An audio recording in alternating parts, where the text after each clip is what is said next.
tous. Cette vidéo s'adresse donc aux quatrièmes, les quatrièmes qui vont travailler sur le mouvement. La consigne est simple, vous allez devoir représenter le mouvement d'un ou de plusieurs personnages au sein d'une même image.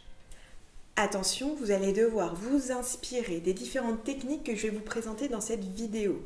Alors vous choisissez une technique ou plusieurs qui vous plaisent, que vous avez envie de travailler dessus. L'idée c'est que dès qu'on voit votre dessin, ou votre peinture, ou votre photo, on comprend tout de suite le mouvement. Si je fais un personnage figé, bah là, il n'y a pas de mouvement. Il faut vraiment qu'on comprenne que ça bouge, donc on va voir différentes techniques. La première que je vous présente, c'est la chronophotographie, qui a été inventée en fait par un scientifique dans les années 1878, Edward Muybridge, qui a inventé cette technique pour retranscrire le mouvement. Il n'arrivait pas, en fait à l'époque, le cinéma n'existait pas, il n'arrivait pas à se mettre d'accord pour savoir comment était vraiment le galop du cheval. Est-ce qu'il avait les deux pattes en l'air ou est-ce qu'elle se regroupait sous son corps? Bref, il y avait un problème scientifique. Ils ont donc inventé un appareil qui permettait de capter le mouvement et sur une même image, on avait toute la décomposition du mouvement. Ce qui revient un petit peu aujourd'hui à notre mode rafale en fait. Et c'est ça la chronophotographie, on a le mouvement qui est décomposé au sein d'une même photographie.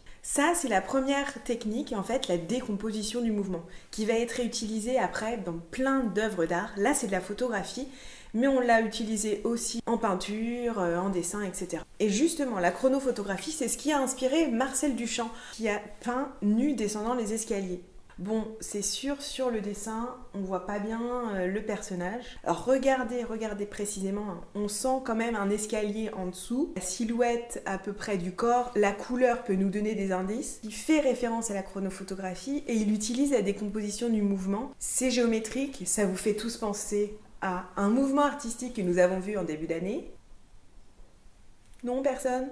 Le cubisme, oui, vous l'aviez, je suis sûre. Ça nous fait penser au cubisme, en effet, le corps, il est stylisé, il est géométrique. Ensuite, un mouvement artistique qui a beaucoup représenté le mouvement, la vitesse, etc. dans les années 1900-1909, qui est le futurisme italien.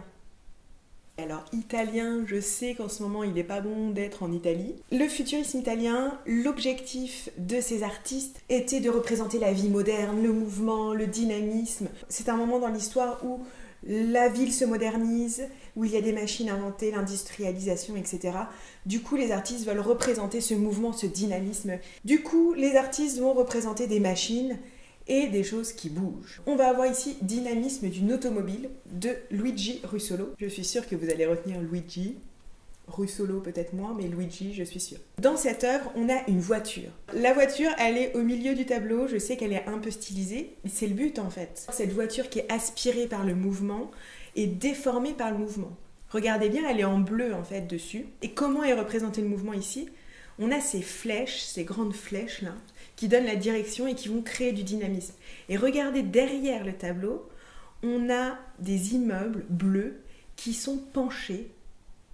Et pourquoi? Eh bien parce que justement, ils sont penchés, ils sont aspirés par le mouvement. Faut pas oublier les couleurs parce que les artistes futuristes italiens ont beaucoup travaillé sur justement cette question de la couleur et du mouvement. Et ici, on a les contrastes forts des couleurs chaudes. Couleurs chaudes. Pour ceux qui se souviennent des couleurs chaudes, je vous invite à laisser un commentaire pour voir si c'est bon. Et les couleurs froides, bien sûr. Le contraste entre les deux, en fait, vont créer du dynamisme dans l'œuvre.